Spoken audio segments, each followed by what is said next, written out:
What is up, everybody? This is the NerdCave News, and I am one of your hosts, Zach Danks, joined along by my brother from another mother, Yugi601. Welcome, Yugi, to the stream. How's it going, my man? Very good. Appreciate you guys all for having me again on the NerdCave News Network for the nerds like me. Always glad to have you, my man. I'm excited. We got an awesome show. We're doing a vertical and a horizontal stream tonight, so y'all gonna be able to get to see all that cool stuff. Amy says, Yuki, yo, what's up?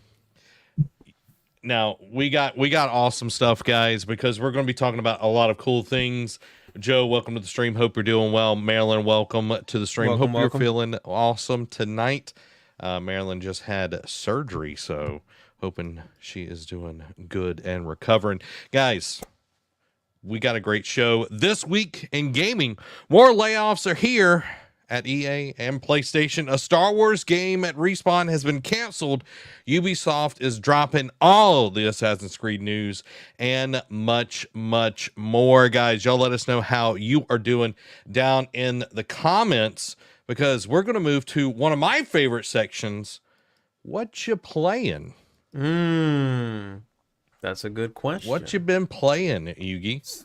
So, like I said, I was telling you before stream, I've been on a PC gaming kick lately, and so for some reason, just decided to start throwing on survival horror games. Okay. The one that I've been playing is 7 Days to Die on PC. Quick rundown. So, it's one of those games that are in PC that's been on early access since the Old Testament. So it's been like about 14. I'm probably being dramatic right now, but let me see when it actually came out, and I'll tell you how long it's been on early access. Let's see, 7 Days to Die. On PC, it came out on 2013. That's 11 years. Yeah, that's a while. That's a while, bro. Yeah. How they haven't been sued by somebody, I have no idea. But it's great. I love it. It's a very fun time. The concept of the game is it's like a realistic version of Minecraft. Okay. A little more on the hardcore side. You got to eat, drink, have shelter, all that stuff, clothing, etc., etc. Great looting system. Amazing environment. Every 7 days, though, you get attacked by a horde. Okay. Every 7th day. So once you hear that sound on the 7th day, all right, this is not the Sabbath. This is the unholy Sabbath. Right? Yeah. Every 7 days, you get attacked by a crazy horde, man. Not like, because typical zombies are like, a little sluggish. Sometimes they get a little feral. No, these things are like you'll see it, and they run like this, like that. Okay. And before you know it, they're in your face. Like, it's not a joke. Yeah, you need to be fortified and ready. So you could spend all 7 days just fortifying a house with like traps. Yeah. Barbed wire, spikes, doors, machine guns, turrets, just to get ready for that day. If you're underprepared, you ain't gonna make it. It's not gonna go well. So I love jumping back into that game periodically because they update it. It looks really good, runs really well. I have a dinosaur computer, so it really is impressive that it even runs. So yeah, that's what I've been playing. For some reason, I just had a kick for it. Because I haven't streamed this week. I've been busy, but the little time that I had, I was like, I just kind of feel like playing something survival. So yeah, I'm a big survival horror kind of geek for that type of stuff. I like it. That sounds a lot of fun. Like, it is. Can you play like multiple people? Absolutely. Ooh. Persistent profiles, so we could like get off and then come back on. Yeah. Okay. Yeah, I would highly recommend it. I think you would enjoy it, and it just as a challenge idea, just by itself is really cool because you've got people online who try to see like how far they can go. Because obviously, the more every 7 days you last, it's just going to get worse. Oh, okay. So like, it's kind of like Gears of War Horde mode. Like in a way, without it being overwhelmingly constant. Yeah. Because it's only on the 7th day that you get the horde. But it gets so bad that like I'll get to a point to where like the horde is so bad my PC crashes. Like it literally can't handle. It can't. It can't handle the amount of zombies that are like, That's great, man. I like that. That sounds really cool. I've never heard of it before. 7 days to die. Yeah. I don't know how much it costs, but okay. Yeah. Hardcore audience is very good. I don't think it's that pricey. $25. I mean, that's not bad horrible at all. Yeah. It's one of those games again. Like if you're just in a kick for it and you want something that's a little more of a mature Minecraft, I'd check it out. Yeah. Yeah. Amy says she's been getting the itch to do a new Animal Crossing island. I feel that. It's so fun. It's so fun. I like I played it for like 2 hours and I'm just like I can see why people get lost in this. Yeah. Because you actually start to care about these people. I'm like, what's wrong with me? It's computer generated characters. Yeah, exactly. Why do I care about what they dropped or what they forgot down the beach? Why do I care so much? Why? Yeah, what's wrong with me? I like it. Yeah. Joe says, I haven't got to play mini games. I did play Mario Party with the wife the other night. Gotta like that. Gotta dig some Mario Party. Yeah. Me and wifey do that too, man. That's the way to go. That's what. Now, me and Amy, we would play Overcooked. Now, I'm talking about before, like people are like on TikTok, like like I don't know if you saw that. It was like a month ago. People on TikTok were like, "You gotta." Yeah, I was like, we were yelling at each other on Overcooked 1, like in like 2014 or whenever it first came out. So, we loved Overcooked. Will test your relationship, either your friendships or your like significant other relationships. Like it will be tested. I love Overcooked. I loved Overcooked. Oh yeah. Amazing. You definitely need very good teamwork, because you'll have a plan in your head. But the person you're playing with has their own plan, and then it's just it's true. I am the worst about this. Amy can attest. I will get a plan in my head. I will not communicate said plan, but I will assume that you know exactly what I'm thinking. That's where you mess up. And then, so don't do that, guys. Communicate. No. So we would get through a run, or we'd start a run, and it would start going badly, and we'd pause it, and we would be like, okay, we need to restart. This is what we're going to do. We'd break down. It's like, you're going to do this, all of that. That's fun. Amy, like, you said it, not me. That's cool. Oh, my gosh. She knows. Yeah, I loved Overcooked. I've been playing, of course, some Helldivers, too. Of course. Been enjoying dropping in. Played some on Tuesday with Murdoch, and just really enjoying the game overall. I'm getting deeper into the stratagems and everything. So, and I hope that people like learn how to like actually play the game, like not just like the gameplay mechanics, but like the war mechanics, where it's like you need, like, instead of just grinding, a lot of people have been jumping into missions like there's essentially like exterminate missions, and they'll jump into those, and then it's within a campaign, and you have to do 2 or 3 missions around that. They'll go in there, they'll do the exterminate, and then jump out, and they're trying to get easy XP, and it's counting as a lost mission. So the liberation score is going down. I'm like, please stop this. Like, yeah, that's messed up. The automatons are destroying us. Please stop it. Goodness. Yeah, they're messing it up, man. I'm like, y'all are not. And stop going to the Mavalon Creek. Like, go to the ones that need fighting on right now. A bunch of traitors, man. I know. they hurting me. They hurt me right here in the feels. So, but yeah, I've been playing that. Other than that, I haven't really played anything. That's just been kind of the itch right now. Yeah, yeah, understandably so. Which this coming up month, tomorrow's March. Did you see that Star Wars Battlefront? They're like having a combo pack of 1 and 2, and you can play up to 64 players on the original Battlefront games. I'm sorry, what? Yes. Yes. Huh? That got announced last week. We're going to be getting Star Wars Battlefront, like the collection, and it's going to be 1 and 2. And the online mode, you can play 64 people on the original Battlefront games. Oh, you're not kidding. Oh, this is real. Yes, it's 100% real, dude. Oh, these servers are definitely going to break. Yeah. I was thinking, I was like, I don't think they're ready for the amount of people that are about to jump into this thing. Yeah. I mean, I'm assuming it's EA, right? So, I mean, I'm sure they're gonna hopefully have the capacity. I think it's Aspire. No, I think it's Aspire Medium.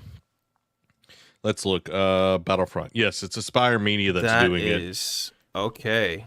So I'm not sure who's running the servers for it, but it's going to be very, very interesting. Yeah, very, very. That's what I mean. Like, because I can already see it. Like everyone who's on Helldivers 2 is gonna go play that game that day. When it drops, exactly. You know, like it sounds like the same crowd. You know what I mean? Because when you play Helldivers, it gives you that Star Wars feel, especially when you go on the left side of the world. You know what I mean? You fight those. You said automatons they're called. Yeah, that's how you know how much I haven't really paid too much attention to the NPC types. But okay, so when you doing it though, and then the way the red lasers fly at you, it looks just like Star Wars. So it makes me want to play Battlefront. And lo and behold, look at what just happened. Boom. That's awesome. Yeah. Amy calls them the totematones, so we're fighting the totematones. I like the Amy lore. Oh, guys, well, that's what we've been playing. Y'all let us know what you've been playing down in the comments below, because this episode is brought to you by the Epic Game Store, where you can support us by using the creator code NerdCave at checkout. Also by Coffee Brain Coffee and our wonderful patrons, but more about that later, because it is time to get into the news and the gaming discussion. First up, we got a lot of Assassin's Creed news, so buckle in, get ready, because here we go. Assassin's Creed Infinity will reportedly release a major title every 2 years, with shorter live service-focused experiences in between. A new report from Insider Gaming claims to have been shown a demo of Assassin's Creed Infinity and allegedly reveals more details about how Infinity will operate as a live service experience where the future of the Assassin's Creed franchise will seemingly exist. Insider Gaming has consistently reported leaks and details that have proven to be true, so while the details in this report could change, the chance exists that it could be quite close to, if not reality. The report claims that the demo footage seen, the player accesses the upcoming Assassin's Creed Red from the Infinity Hub's area pickup where they left off, almost immediately or within just a few seconds, the reports say. It also alleges details about how Infinity will operate, essentially describing a system where smaller live service focused experiences will be available for different protagonists in the series that will fill in a 2-year gap between major releases of Assassin's Creed Red. The report also alleges that we've heard before that Assassin's Creed Red is due out sometime in 2024, which means that Infinity will be out potentially before the end of the year, and Ubisoft's entire plan for future of the series will be revealed. Now, all of that's interesting because when we first got this, it sounds a lot like what we're getting from Fortnite at the moment.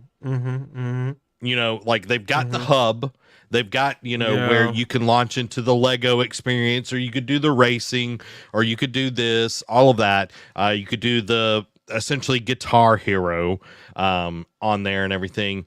I think that's what we're going to get from Assassin's Creed. How do you feel about this, Yugi? Where does this put you? Amy's like, Assassin's Creed, is this 2014? I don't know, man. All I can say is it's a live service focused thing, right?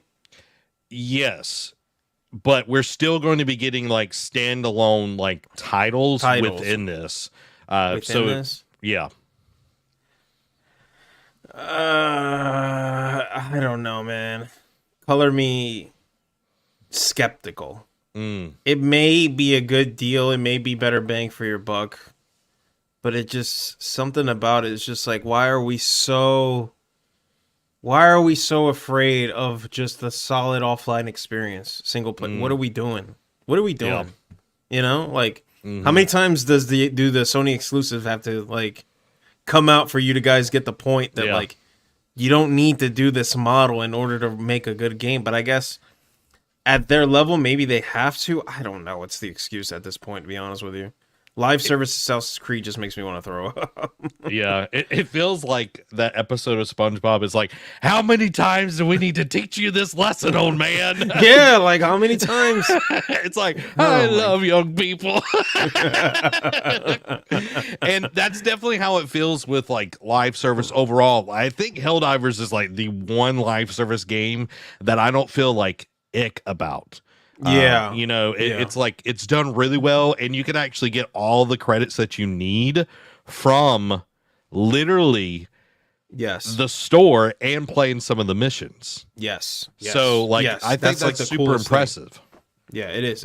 And it shows that at least they're working with you, you know? So yeah. I guess it really does depend on like how they handle it and what they're going to do, and you know, if it's one of those things like, do you have to be online to play like a new Assassin's Creed game that's single player? You know, how does that work? You know, are they going to have microtransactions included now that are like, that go across the different games, you know? Like, oh, if you buy something in this game, it'll cross over to this game. Like, yeah.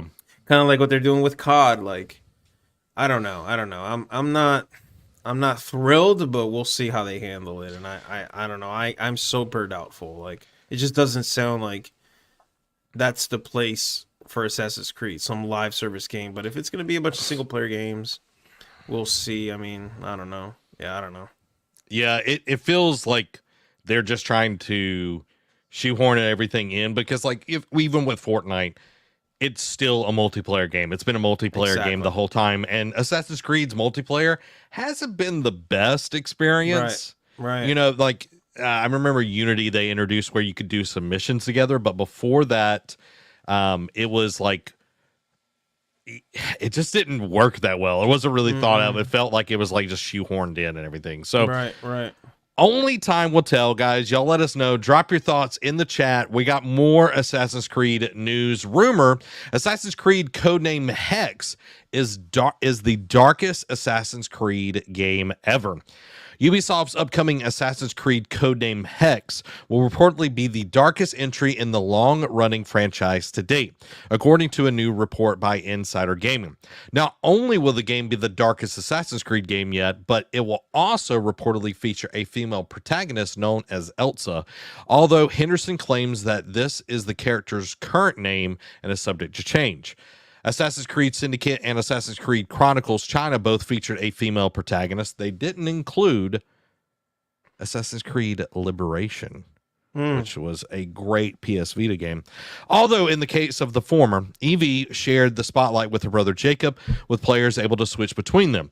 While on the subject of Assassin's Creed Hex, Henderson reports the game will be released in 2026, so it's still a couple of years away from release. Not much about the game has been confirmed yet, but it will reportedly take place during the European witch trials toward the end of the Holy Roman Empire.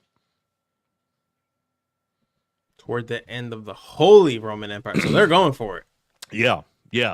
I think story-wise, this sounds as interesting as we've gotten in a while for Assassin's Creed, because for the longest time, it just felt like it was like, okay, like Valhalla sounds cool, but I was like, I'm not moved by this. Like it didn't make me feel like I needed to play the game. You know? Yeah. And I'm glad. I mean, it sounds like they're going for it. I mean, I don't know why the hesitancy on tackling these subjects that are historic and are relevant. because that was the big appeal, I think, at the time when the first Assassin's Creed came out. They were like, oh, yeah, this is like biblical times. Yeah, you know, the Crusades and all of that. Right. I mean, maybe some folks might not like it, but I'm here for it, man. If they can do it right, yeah, I don't see why not. I think go for it. You know that you so much history there, so much material. Just use it. You know. Yeah. So we'll see how they do. It sounds. I'm always weary when they say like this is the darkest game yet, because that seems to be the common marketing tactic. But hey, I mean, from what I'm hearing, if it's about the witch trials, it could get pretty crazy. Yeah, like I think maybe you're a witch hunter, right? You know what I mean? Like maybe you're a witch hunter. You're like think like back to the first one. Like you played opposite of the Templars and everything. It would be an interesting twist to play on that opposite side where you are hunting witches or whatever. It could also work really well, you know, if you're, you know, trying to protect people that are being blamed as, you know, that are witches or whatever.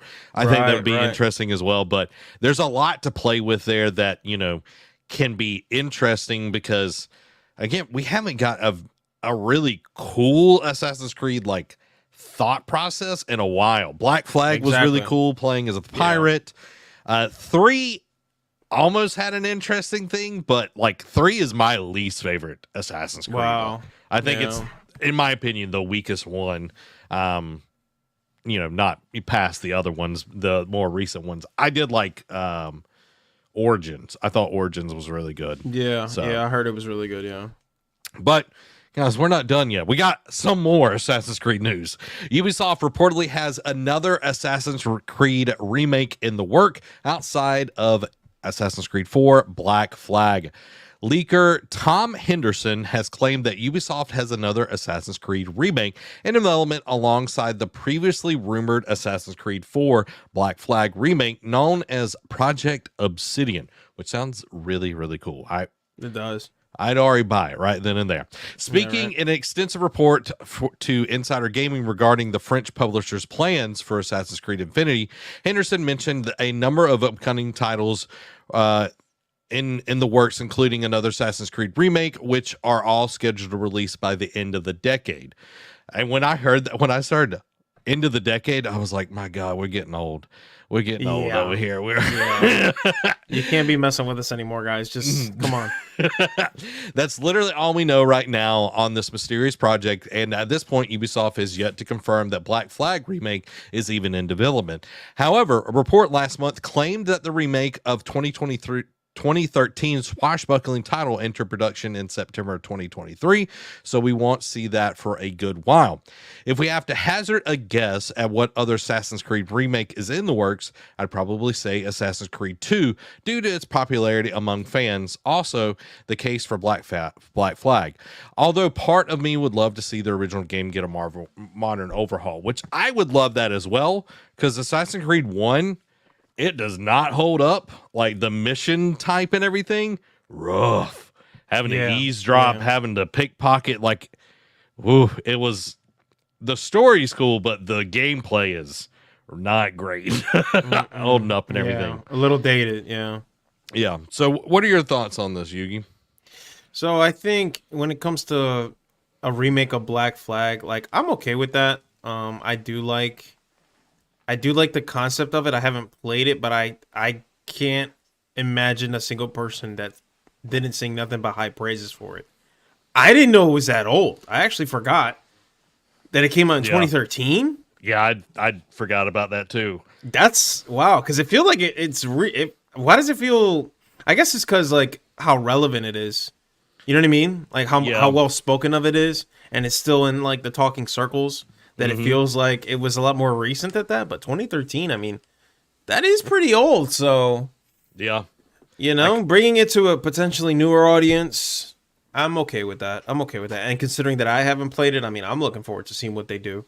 Hopefully, it's actually a good remake, and it's not like something like I know some people had a big problem with, like for example, like the Spider-Man 1 remake. Or it's not even like a remake; it was a remaster. Yeah. So I know there's a difference between a remake and a remaster. So, you know what I mean. Hopefully, they keep everything close to the same, improve the graphics, and maybe get a brand new experience that people are really excited for, because apparently you can control the ship and everything. Is that correct? Yeah, From what I remember, like actual fights on the sea. Dude, it was so good. So good. So okay. Getting that would be great. And like, because Assassin's Creed 2 like spawned like 3 other games, or 2 or 3. Brotherhood, Bloodlines. Okay, 2 other games. Those were really good as well. So I know they put out a collection like 4 or 5 years ago, and it was trash. Like utter, like it was just a cash grab type deal. So getting like a actual remake would be dope. So only time will tell, but I can't wait to play some more Black Flag if we actually get it, because that would be so sweet. Because yeah, I'm okay with that. Because again, like, now that I haven't played it, it's like, okay, I got something to look forward to, and maybe getting a brand new experience that I can share with other people. Because at this point, like, again, 2013, wow, I didn't know it was that old. That's quite some time. Brotherhood and Revelation. Isn't there Assassin's Creed Bloodlines? Yeah, there's like a Assassin's Creed with every epic last title. Yeah, at this Bloodlines. Yeah. So they're okay. So you can definitely tell like how there is an Assassin's Creed Bloodlines, Brotherhood, Revelation. What about Genesis, Exodus? Maybe let's just go down the line. Let's just do all the book numbers at this point. So Bloodlines was a PSP game. That's why I randomly know it. I'm trying to see. I think this is Altair. Maybe. Hold on. Where's my story? Yeah, so you play as Altair in Bloodlines. That's what it is. Okay. But, yeah.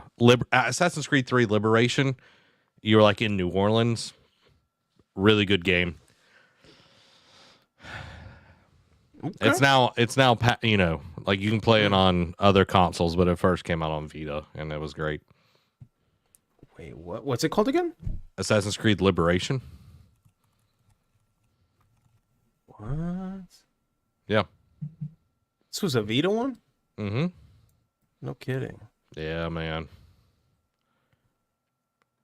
I forgot about this one. Yeah, this was one of those, like, off-brand ones kind of deal. Yeah. Don't be hating on it, man. It was so good. Well, the story was really interesting as well, because, like, she was, like, higher class and everything, but then, like, you would have to go and do missions, like, in like this big old dress or whatever, and then like you would switch into like your assassin's outfit and everything. There was like the bayou and all, like it's just really good. I highly suggest it if y'all haven't played it.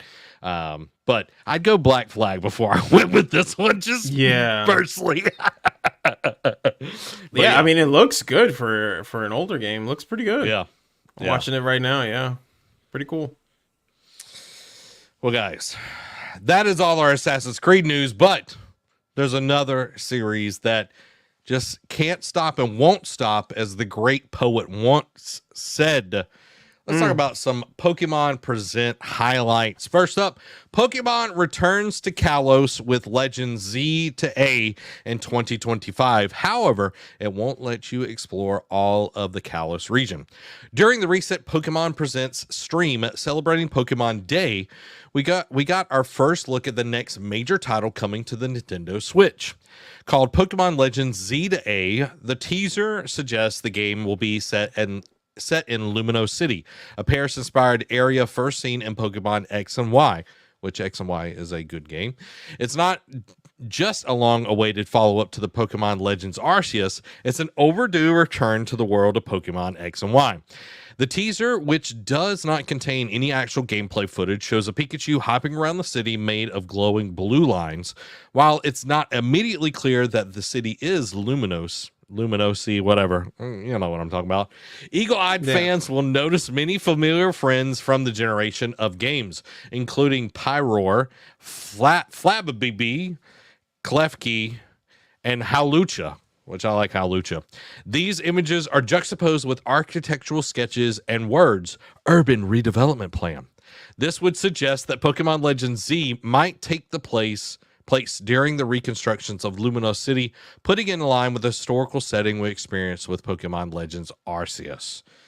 Now, Yugi, are you a fan of the old Pokemans? I was once upon a time. Once upon a time. Same. I played a lot of the GBA games. Yeah. The GBC games. I mean, you know what I mean? That was peak Pokemon. Yeah. I don't know what they've been doing lately. I heard this last one was not that good, right? Ooh, Ran bad. It was rough at launch. Yeah. I'm not really really jumping for joy for this one. I'm sorry, guys. Yeah. I wish I could, but I tried Arceus out because I was like, okay, this looks interesting. The setting looks cool. A lot of Power World's like catching mechanics are from Arceus because that was the first time it was seen. Where you had to catch multiple of them to like, you know, do all this kind of stuff to like the fighting was really weird in that game. I didn't play a ton of it, but this, I don't know. This is like one of those games. It's like, it has to hit because at this point the brand is at stake, in my opinion. Yep. The brand has suffered enough and people like both of us, I remember a time that I would not stop playing Pokemon. Like I was hardcore. And now it's like a new Pokemon game comes out. I'm like, it's like, I wish I could feel like I'm playing Yellow again, which Let's Go Pikachu was pretty much Yellow, redone or whatever. And Let's Go Eevee was pretty much the same game. But this doesn't move the needle for me at all. This is not for me. So I don't know what this development team needs to do. They need to have a sit down and rediscover that love for Pokemon or something, because this needs soul. Like it lost its soul. It lost its appeal. I guess you can only have like your favorite dish so many times. At some point you're gonna want to try something else. So I don't know what they're gonna do. True, but again, like ever since I played Nexomon, which is another one of those like Pokemon knockoff games, I'll tell you what, man, like that felt like the Pokemon games that I know perfected. Why would I spend, potentially 60, 70, 50 bucks, whatever this is going to be, on something that I know is not going to have that soul, not going to have that quality of life changes that I'm used to from, other games. I don't know. We'll see. Like, I got to switch, so I am open-minded. It's like, it's sad. Like, I got to switch, and I'm like, man, I really want to play something. I'm glad you mentioned, you said it's called Let's Go Pikachu? Yeah, Let's Go Pikachu. Apparently that's pretty similar to what we know. Yeah, like I played Let's Go Pikachu, and it is Yellow, just remade, and it's really good. I really enjoyed it. I was like, okay, this feels like what Pokemon should be. And it's not just like there's more Pokemon. It's just like it just feels like there's too much to do in these new games that there's not depth in them. And I think that's the biggest problem. Because like you look at like God of War, Spider-Man, even Tears of the Kingdom, like there's a lot to do, but there's actual depth within that. Like the building mechanics in Tears of the Kingdom, amazing. And it's like, if we got a Pokemon game that was on the level of Tears of the Kingdom, like the quality of that game, like anything that's actually put out by Nintendo is amazing. Like the quality is so high, and it would be so nice to actually get a Pokemon game on that same quality. Yeah. 100%. 100%. That's what I mean. Like, it's a shame that I can't be as excited as I'd like to be, but there's beauty in the simplicity, and I think that's something that I wish they would like understand, but that's me talking. I don't know what the pocketbooks are saying. I don't know what the market is saying. I don't know what they got to do, but this is just our opinions. Me personally, I ain't really jumping for joy. But now that you mentioned that Let's Go Pikachu is similar to what I know, I would definitely pick that up before I even play this game. Yeah, because I'm gonna have to see what they can do first. You know what I mean? And then maybe I'll consider it. But yeah. I like that. I like that idea. Let's move on to our next little bit of Pokemon news. Mobile trading card game Pokemon Derek put this twice, but that's okay. Mobile Pokemon trading card game Pocket has been announced. While the main headline at the event from Pokemon Presents Showcase was the announcement of Pokemon Legends Z to A, it wasn't the only new game that got announced. It shares that the status of Pokemon trading card game Pocket, a new mobile game that allows players to collect, trade, and battle with the franchise's signature trading cards. While there are several features available in the game, Pokemon trading card game Pocket seems to focus most on the collection aspect, which is fitting given the renaissance of the physical card games in recent years. While no details on microtransactions are given, the end of the trailer notes that players will get 2 free packs a day, implying that more than that might come at a cost. You're also able to trade cards with other players and battle them online as well. The trailer also shows off an immersive cards which seem to feature 3D cinematics inside the cards. The app is being developed by DNA, best known for their work on the Pokemon Masters, and is due out sometime later this year. Were you a big Pokemon card? Are you just... So I love card games in general. I'll play all of them. For some reason, this is not the one that I've tried.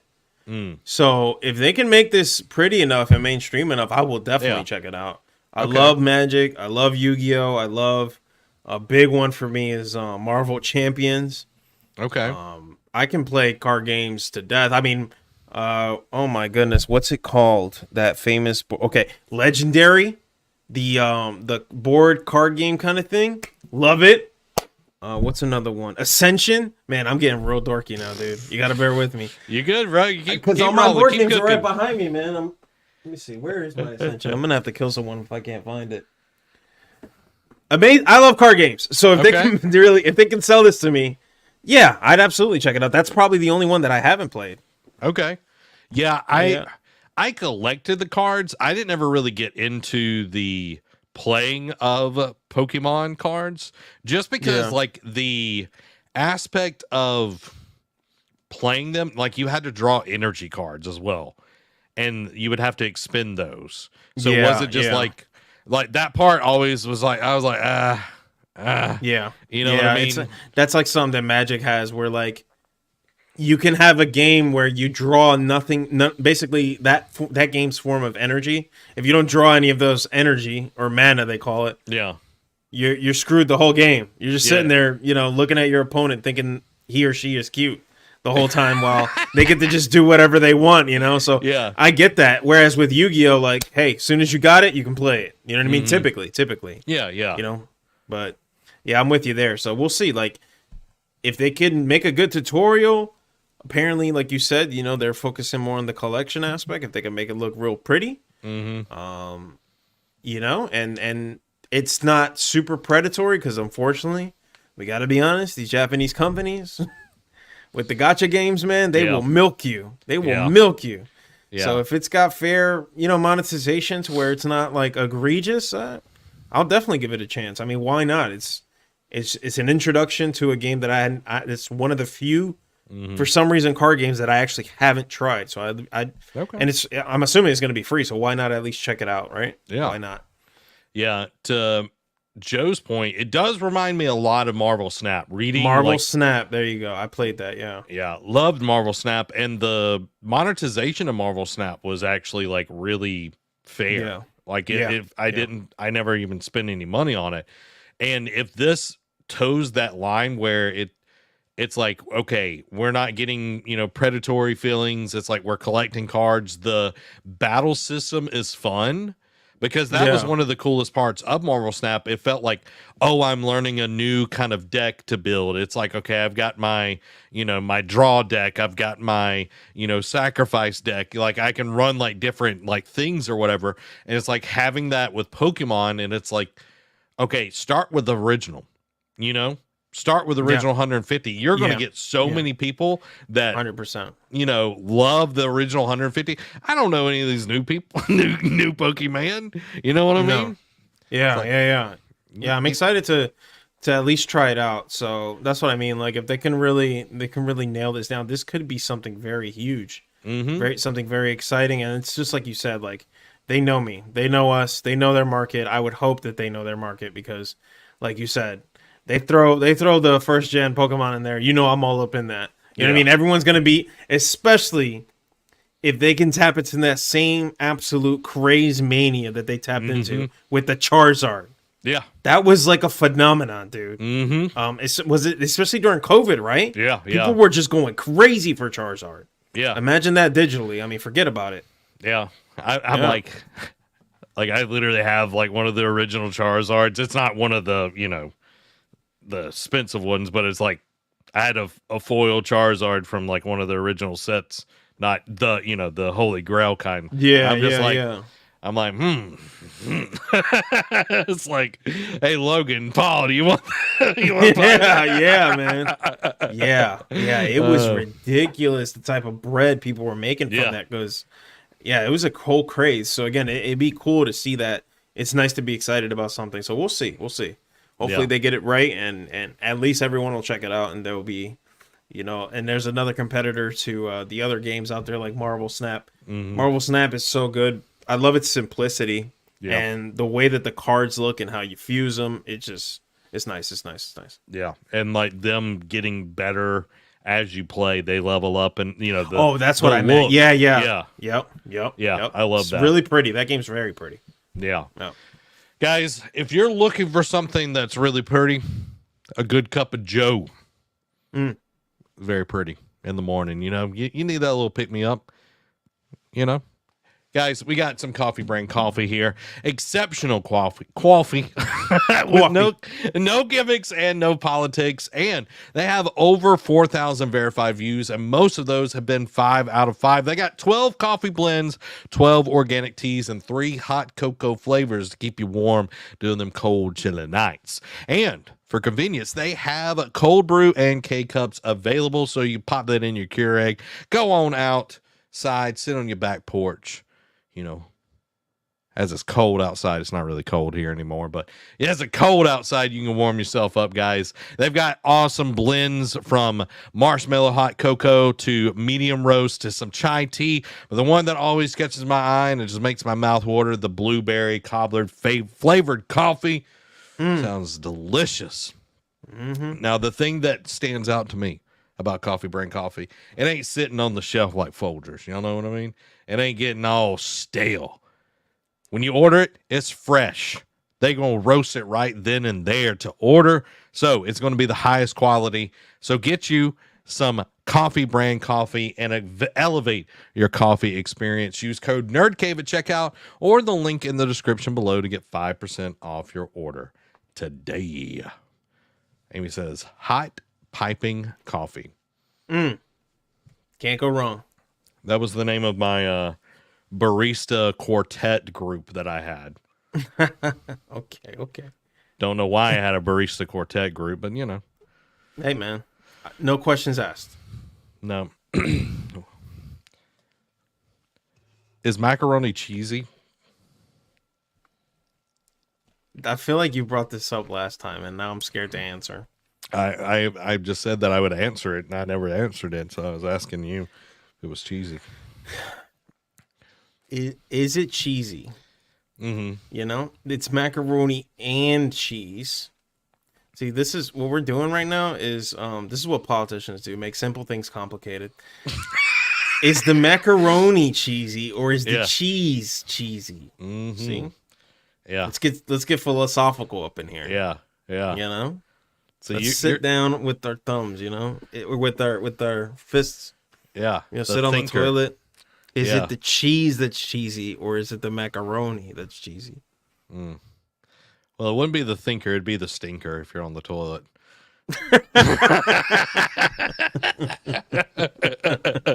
Fair. Guys, let's talk about the state of EA because my gosh, EA, I don't know what you're doing out there. EA to lay off around 670 workers, sunsetting games, and moving away from future licensed IP. Electronic Arts has announced that it too is undergoing mass layoffs, with plans to let go 5% of its total global staff, roughly 670 individuals. In a note today sent to staff, CEO Andrew Wilson said that EA is reacting to accelerating industry transformation where players' needs and motivations have changed significantly. Crucially, EA also said it's moving away from the development of future licensed IP. EA currently has several confirmed Star Wars and Marvel games in development, including a third Jedi game, Black Panther, and Iron Man. According to Wilson, EA will double down on owned IP, sports, and massive online communities. While Wilson also did not provide details on which games would be sunset, EA already announced it would be shuttering 2 mobile games, F1 Mobile Racing and MLB Tap Sports. This greater focus allows us to drive creativity, accelerate innovation, and double down on our biggest opportunities, including our own IP, sports, and massive online communities, to deliver entertainment to players that want today and tomorrow. Lastly, we are streamlining our company operating to deliver deeper, more connecting experiences for fans everywhere that build community, shape culture, and grow fandom, Wilson wrote. IGN understands that these layoffs will impact a number of teams across EA, largely affecting support teams. While some developers will also be impacted, EA largely hopes to move them off to cancel projects and onto other teams, which is nice. It's not, they're not getting rid of developers as much. Per Wilson, these changes are already being communicated and will largely be completed by early next quarter. I understand this will create uncertainty and be challenging for many who have worked with such dedication and passion and have made important contributions to the company. While not every team will be impacted, this is the hardest part of these changes, and we deeply considered every option to try and limit impacts to our teams. Our primary goal is to provide the team members with opportunities to find new roles, paths to transition onto other projects. Where that's not possible, we will support and work with each colleague with the utmost attention, care, and respect. So we've seen a ton of layoffs over last year. This year's already been a ton of layoffs and everything. And if y'all want to read the whole email that Andrew Wilson sent out, y'all can go look that over on IGN. I'm not going to read all of that to y'all. But what this is bringing to me, we're approaching like 8,000 people just in January and February. Like 2,000 away from the 10,000 got laid off last year as a whole. So we're already in this trajectory. I feel like companies got so used to making money hand over fist, constantly growing. The shareholders got used to that because during COVID, guess what? People are inside. What are they doing? They're playing games. They're buying stuff. The government's giving out free money. So people are just blowing money like it's going out of style. And these companies got used to that. Yeah. And now they're artificially creating that kind of turnover. And last year, all of these companies that are laying people off saw increases even last year. So it's not that they're not making more money. They're just trying to artificially look like they're, increasing by 20, 30%, 40, 50 every year. Fortnite's making money hand over fist. Activision is making money hand over fist. Microsoft, we're going to talk about PlayStation. Like, they're making tons of money. But they're like, oh, we gotta let people go.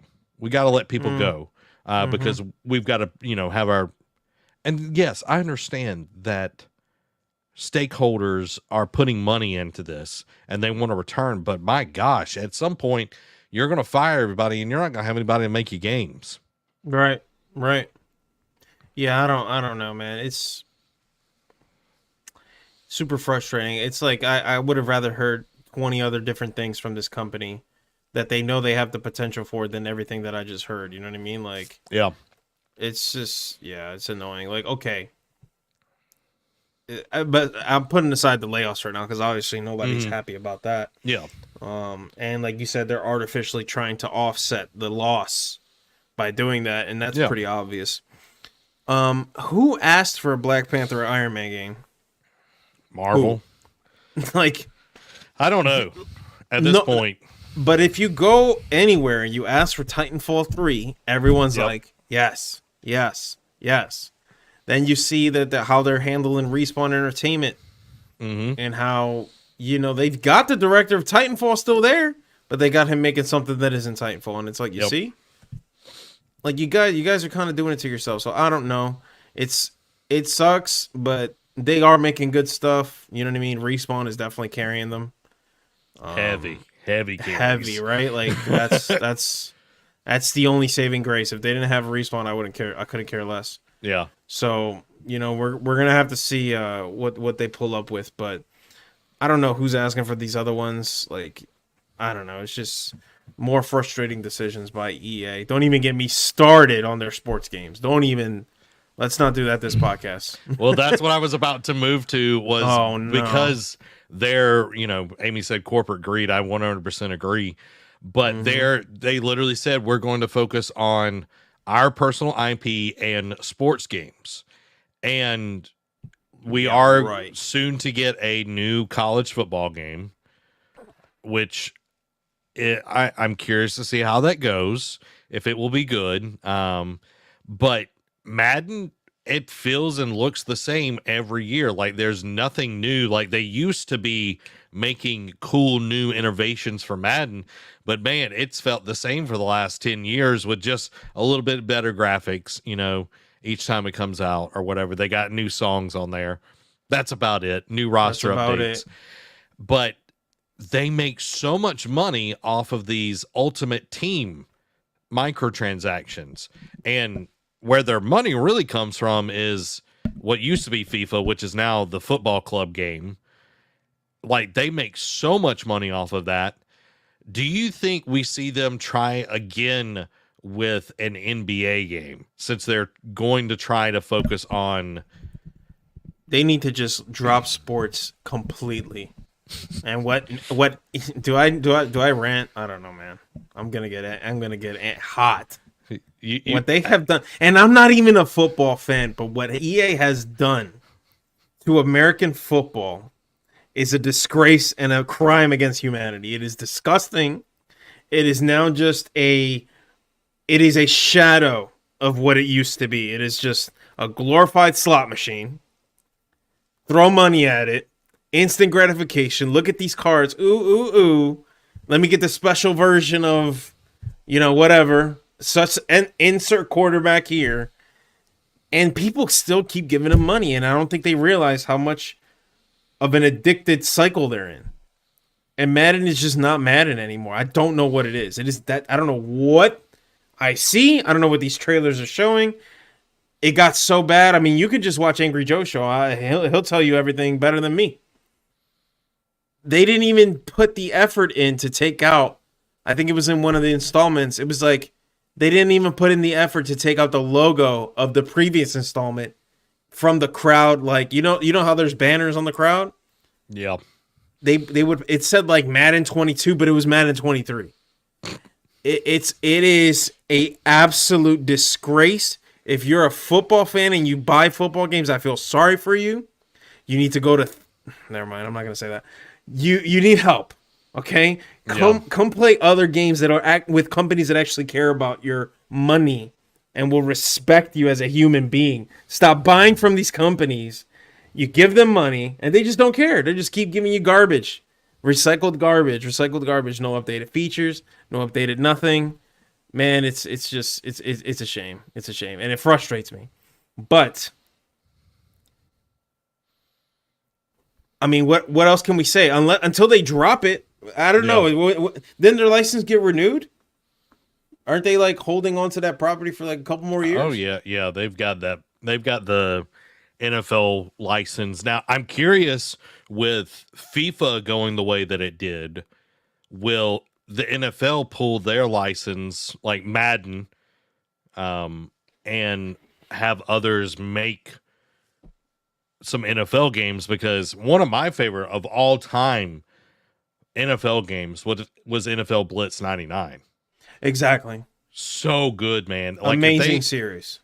Like, and it's super cheesy, it's super over the top, but it was so much fun to play. Yes. Imagine getting like that now. How fun that would be. Like, people would I would eat actually that up. care about football again. Yeah. It might have been Madden that killed my drive for even caring about football. That's how upsetting it is, man. It's so bad. I have nothing good to say about the Madden series. I don't know why you still play it. If you do play it, I feel sorry for you. You need to respect your money. The features in the PlayStation 2 era were better than what we have now. That's sad, man. It's just sad. And the same thing with 2K, like 2K20, whatever year it is. 2K5 is peak football gaming. Peak. Yeah. Because that was when they had the amazing system. You can play historic events in football history. They had a currency system, and then you can buy things in your house, and it did different things. Like, it was just so much better, like the way they did it back then. Now it is 100% a product of corporate greed, just like Amy said. That's all it is now. That's all it is. There's no passion. There's no drive. It's just a money-making machine, and it's sad. It's so pitiful. The amount of potential that they have. It's not like football fans are short. Somehow football fans are still around. I don't know how you guys still watch it, but you're still there. Now if you're a football fan and a gamer, you get spat on. It's horrible. It's ridiculous. And like basketball, like the 2K franchise has gotten so bad, like it's totally unplayable in my opinion. Yeah. Like I used to, dude, I poured so many hours into the 2K series back in the day. Like I played it religiously. I'm talking about 600 hours at least a year. Yep. And like that was literally one of the first series on this channel. Is me and my friend Robbie, we would like predict who would win like games of, like we'd pick a game of the week, like real games, and then we'd play against each other and talk about like, you know, the game or whatever. And then that's awesome. Yeah. But now you watch a 2K trailer and all their advertising is the loot boxes and and it's basically a commercial for the Hard Rock Casino at this point. There's some type of slot machine. It's just microtransactions down your throat, down in your face. You need to pay for them to even be relevant in the online competitive environment. What world do we live in that we've allowed this? Gamers, is your fault. If you're a sports gamer, it's your fault. There's no reason why you should be buying those games. I do not. I haven't even remembered the last time I bought a sports game. I don't even think I have one. The last one might have been The Show, and that might have been like in 2019. That might be in my stack somewhere. That's it. I cannot support the new model. What they're doing here, it's disgusting, and I hope they repent of all the sins they've committed against the football community. Because I'm telling you, man, like it's bad. It's bad, and I'm not even a football fan. And like I'm riled up about like the way they've been just absolutely like just butchering, you know, the hearts, I think, of football gaming fans. But a lot of them, especially the influencers, let's be honest, they're not helping because they make these videos spending thousands and thousands of dollars, and it's just a never ending cycle. It's the whale's fault. It's sad, man. Yeah. And it's like look at Helldivers. It's so fun, and it's like you literally don't have to buy anything, and you can get the best gun in the game for free. Exactly. If anything, you want to buy it. You see what I'm saying? Like, there's a difference. It's like, okay, I want to buy this because I want to support, and I like this little cosmetic here and there. No problem. We can get behind that. Yeah. But here comes Madden with their 400 IQ. We're going to force you to buy something so you can be competitive online. Yep. Huh? Yep. I don't know. All right, I got to stop ranting because it'll only get worse. Well, let's move on to some more unfortunate EA news. Respawn's Star Wars FPS is canceled, but work on the next Jedi game, Black Panther and Iron Man, will continue, kind of continuing from what we said earlier. Following CEO Andrew Wilson's announcement to the cuts today, EA Entertainment President Lori Milley shared a note with staff explaining in more detail what EA's business priorities would be going forward. This includes her announcement that EA is shutting down an early development Star Wars FPS action game as a part of an ongoing focus on its owned brands and supporting its existing games. It's always hard to walk away from a project, and this decision is not a reflection of the team's talent, tenacity, or the passion they have for the game. Giving the fans the next installments of iconic franchise they want is the definition of a blockbuster storytelling and the right place to focus. Not much has been known about this Star Wars FPS, but it has been rumored to feature a Mandalorian protagonist in some way. The fate of EA's Star Wars strategy game is also unclear. EA is undertaking the move in part due to what it perceives to be a rapid shift towards large, open-world, massive communities, and live service games. IGN understands that the team previously working on this game will largely be reassigned to other projects, including Apex Legends, Iron Man, Black Panther, and Jedi, for which EA has confirmed a third installment. The Jedi Survivor series will continue despite EA's move to focusing on to new IP, and EA is to remain focused on its long-standing relationship to Disney and Marvel. So they're shutting down a lot of things. They're closing this down, which I think Respawn has had the worst time with EA. Titanfall 2 got put between Battlefield 1 and Call of Duty that year and totally just got, sandbagged. Yeah. And then this game gets canceled. They can't make Titanfall 3. Like, it's just been one thing after another. And, again, Respawn, like you said earlier, they are literally carrying the bag for EA at this point. Yes. It's like the only thing limiting Respawn is EA. Mm-hmm. That's crazy to think because they already make such amazing work. Imagine if they just take the chains off, man. Yeah. And just let them really cook the amount of, quality they can make.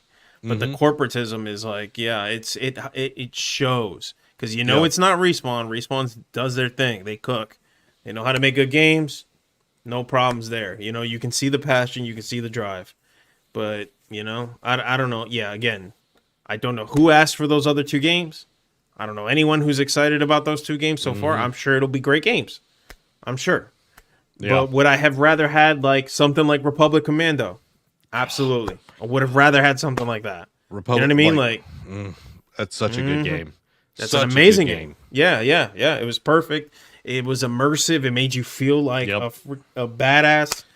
I don't know what they're doing, man. I don't know what they're doing. It's the EA being EA, right? Yeah. Well, and it's like, you think about it. Star Wars has had kind of a crap situation with EA and other developers because Star Wars 1313 got canceled, which would have been an amazing game. Like, the stuff we saw from it got canceled. Amy Hennig's game that we saw a few years ago, we got 2 seconds of a clip. It got canceled. This game has been canceled. There's so many things. And then the games we do get, Battlefront from EA, the Battlefront 2 had the worst loot boxes in all of history. Was literally pay to win and has the record of the most downvoted comment in all of Reddit history. So it's we get this, but then it's Iron Man and Black Panther. Black Panther is supposed to be this big open world game, and it's who's, like you said, who's asking for this? And this is not the Black Panther game we're getting that has Captain America and is set World War II kind of side of things. This is a totally different game. And I don't even know anything about the Iron Man game. It's you're going to probably make him look like Robert Downey Jr., and that's about all you're going to do. And it's I don't know, dude. It makes me wonder what is going to go on here. Yeah. And then, right? Didn't they do that with another game where they put Iron Man in it and then they tried so hard to just make him more like Robert Downey Jr.? What game am I thinking That was of? Marvel Avengers. Yeah. Just Yeah, I don't know. They're trying to grasp something that I think a lot of us are okay to move on from. Yeah. Me personally, I don't know. Yeah. I don't know if you feel the same way, but I'm like, done it's with fine. the MCU. Like I don't care anything about it at this point. It's like, let's move on. Let's do something else. Because the time has passed at this point. Absolutely. Yeah. I think it's okay to move on. Yeah. So let's jump into our last EA story. EA shuttering Ridgeline Games with some of the developers moving to Ripple Effect to continue work on Battlefield. EA is shuttering Ridgeline Games, the studio co-founded by former Halo developer Marcus Leto, and has been tasked with developing the narrative campaign in the next Battlefield. The closure follows word that Leto's departure earlier this week and coincides there we go, with a broader reconstruction plan, according to what we were talking about earlier. In an internal note, EA president said that Criterion producer Danny Isaac and studio head of creative Darren White will replace Leto to continue work on the planned narrative campaign, with some members of Ridgeline Games joining Ripple Effect to continue work on the Battlefield. DICE, Criterion, and Ripple Effect are all currently working on the next Battlefield, which has been confirmed but not fully revealed. The closure is an abrupt end for Ridgeline Games, which was established in 2022. Man, that's really soon. To work on the campaign led by Leto. Leto is a Bungie veteran whose portfolio includes serving as the director of Halo Reach, which is a great game. He joined EA in the wake of criticism over Battlefield 2042's lack of single-player narrative campaign. Leto's recent departure from EA on what he says was my own accord, with EA calling it a personal decision. I don't think it was a personal decision. I think it was like, hey, we're about to close your studio. And he's like, I'm out of here. I'm not going to be here when, the house of cards crumbles. Yeah, pretty much. Which I don't blame him. No. It's exciting to see that they got the creative director for Halo Reach. We'll see what they really end up doing with that, though. Yeah. It's okay. Got you.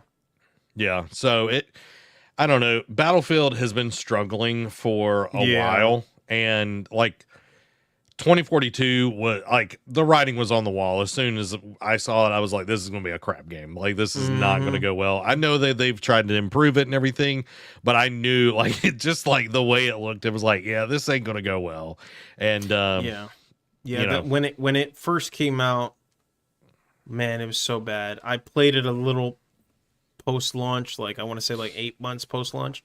It's great now, but it's like it's a shame that the damage was already done. So yeah.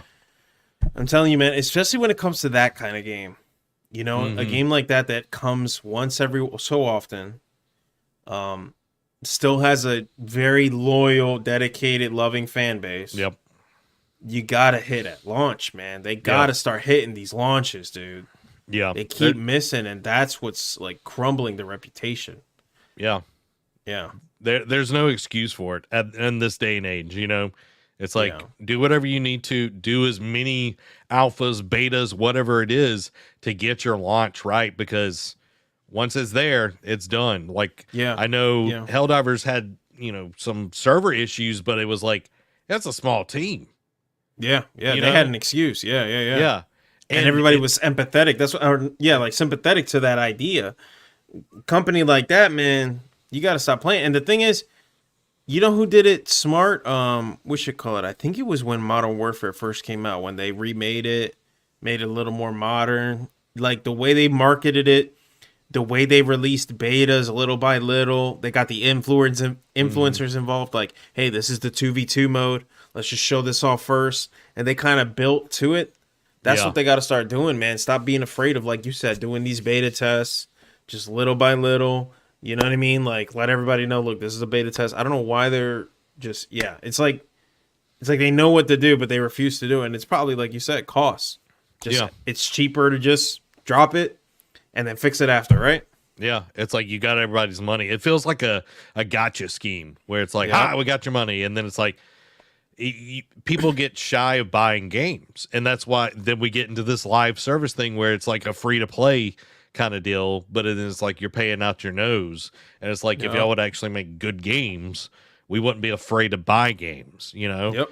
Like, I knew Helldivers was going to be good, so I wasn't afraid of, buying it. But it's like, you won't catch me buying a Battlefield game because I know they don't have the track record. Like, after Battlefield 1, I bought Battlefield 1, loved it. It was a ton of fun. Oh, yeah. Like, the little story mission side of it was cool. And then what we've got after that has just been awful.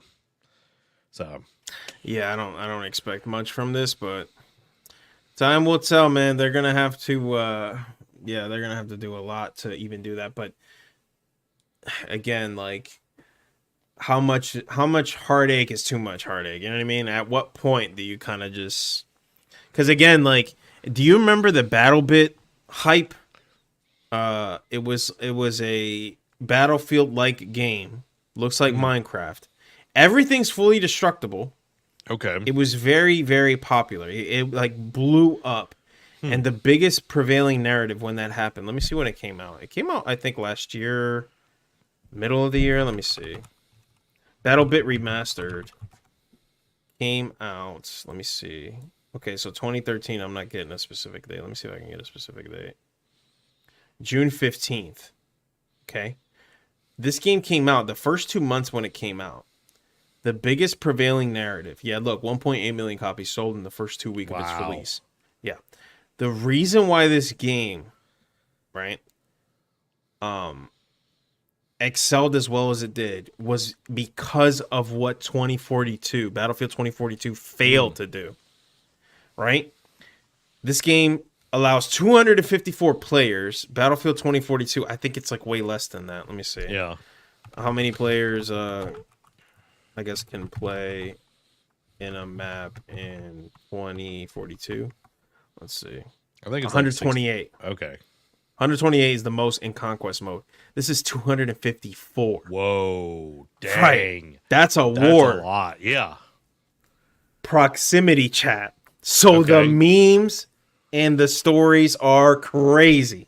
I can imagine. What I mean? Yeah. Because, like, you'll be in the middle of a gunfight. If you have a PC, I highly recommend you play this game. You'll be, like, in the middle of a gunfight, and you can go down, and you're, like, screaming, help me! And someone will come up, I got you, man! You can, like, buddy drag them into a corner, bring them up.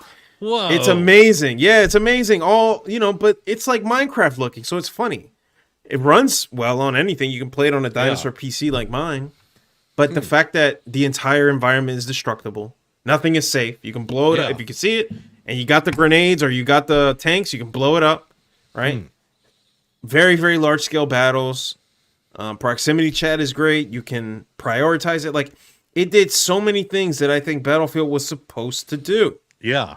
And look at what happened. And I think this game, if I remember correctly, let me check on Steam real quick. $15, dude. Dang. Compared to like a $60, $70 game. That was broken at launch. Was nothing anyone asked for, right? It was it was like Overwatch, dude. Like cheeky characters that nobody liked, right? It was like cringe dialogue. It's like, dude, see? And this is what ends up happening. So what this is why we get a little callous, because we see these things happening, then we see people capitalize on that, make what we actually want. It's like, what's the point of buying these AAA games, brother? What's the point? It's like Power World. Like, people are disillusioned with Pokemon, and how did Power World do? It was the biggest game on Game Pass. Like, and Steam like went crazy for it as well. And it's like, when you get those good games, like, I know Power World has its own issues or whatever, like, people want to buy it. And it goes to Dan's point here. He's like, didn't hesitate to buy Final Fantasy VII Rebirth. I'm sure it will be good because the track record. You know that they are going to put in the effort, the time, the care for it. And so many of these other studios, EA is one of the worst of them. EA and Activision, I feel like, are really bad about. We're just, Call of Duty has gone down the tube as well. It's like, Call of Duty has not been good in years. Yeah, so, and that's what I mean. Like, Microsoft's going to have to make a play here 100%. Yeah. They're going to have to do something we ain't never seen before. I know the next installment is rumored to be Black Ops. That's everyone's favorite. You know what I mean? Like, That's one of that highly regarded series. Now's your chance, guys. If you don't, if like you said, it's kind of like what game did we talk about earlier? And you said it perfectly. You were like, "This is the one that's got to hit." Which one was that we discussed earlier? Pokemon, the ZNA. Yes. I feel the same way about the new COD. It's like this one's got to hit, man. You guys got to bring it back. Bring back the zombies that we love. Bring back the campaign, Black Ops campaign. Criminally underappreciated. You know? Yeah, the first one's campaign.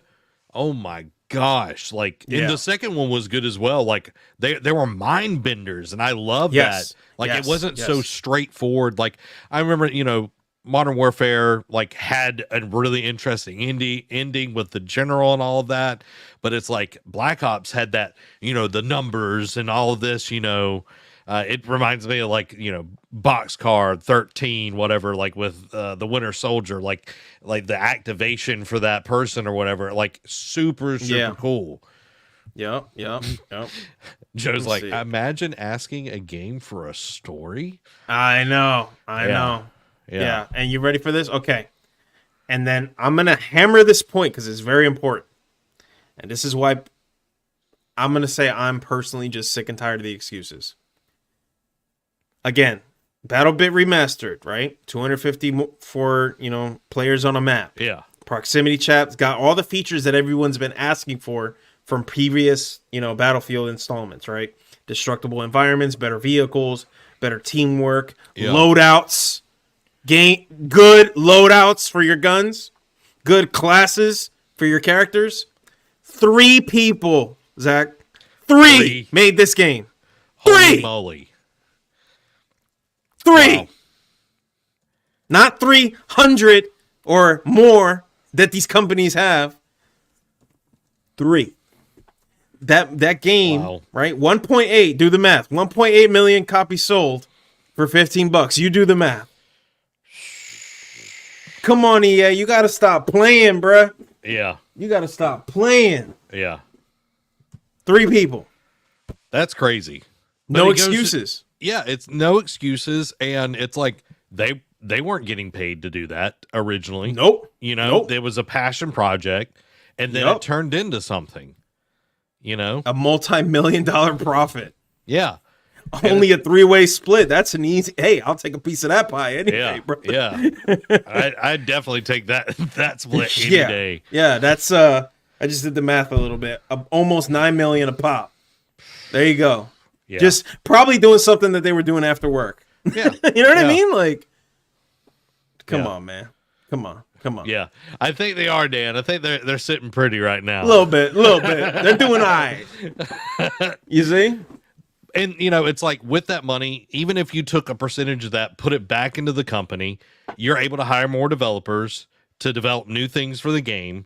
And it's like, it's the shareholders. The issue is people wanting to continually make that crazy money that they've seen back in COVID, that they've seen with all these live service games. And it's untenable. Like it's not, it doesn't make sense. You can't just keep, we grew 100% last year. Like there's eventually a point. It's just like I was in a band that was 317 people. Okay. Big band, loud. And every year we would have like 27 high school bands join us for band day. Okay. Right. But there's a point where you can only get so loud. And then you have to start adding thousands of people on top of that to be able to get only a few more decibels out of it. There just becomes a point where there's diminishing returns. And that's where we're at in gaming. It's not that they aren't making money. They're just not making double, triple, quadruple of what they think they should be making. So, right. I wish we were done talking about that, but let's go to the PlayStation news, guys. Yes. PlayStation is laying off 900 employees across Insomniac, Naughty Dog, Guerrilla, and more. Also, they will be closing London studio. Sony Interactive Entertainment has announced layoffs at various PlayStation first-party studios, including Insomniac Games, that developed Marvel Spider-Man, Naughty Dog, who developed The Last of Us, Guerrilla Games, Horizon Forbidden West, and Horizon Zero Dawn, and Firesprite. It is also closing London studio, the team behind the PlayStation VR's Blood and Truth and VR Worlds. In a statement released by the head of PlayStation Studios, Herman Holst, he seemed to cite overgrowth and as the reason for the layoffs. PlayStation's technology, creative, and supportive teams are also affected by the layoffs, according to Holst. He writes, these are in addition to some smaller reductions in other teams across PlayStation Studios. These layoffs will result in an 8% reduction of staff. Around 900 people will be losing their job. Our goal at PlayStation Studios has been to make some of the best games for PlayStation fans, and our global community of studios represents some of the most creative and talented teams within the gaming industry. PlayStation 5 is in its 4th year, and we're at the stage where we need to step back and look at what our business needs.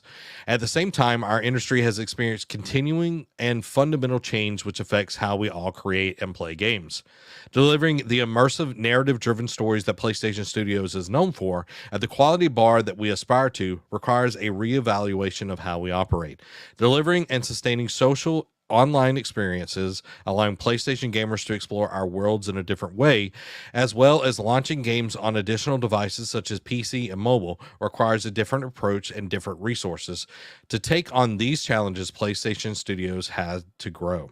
He continues stating the growth itself is not an ambition, likely alluding to overgrowth within the PlayStation Studios as a reason for today's layoffs. Hull says PlayStation has looked at studios and portfolios to evaluate projects in various stages of development and has decided that some of these projects will not move forward. I want to be clear that the decision to stop working on these projects is not a reflection on the talent or passion of the team members. Our philosophy has always been to allow creative experimentation. Sometimes great ideas don't become great games. Sometimes a project is started with the best intention before it shifts within the market or the industry results in a change of plan.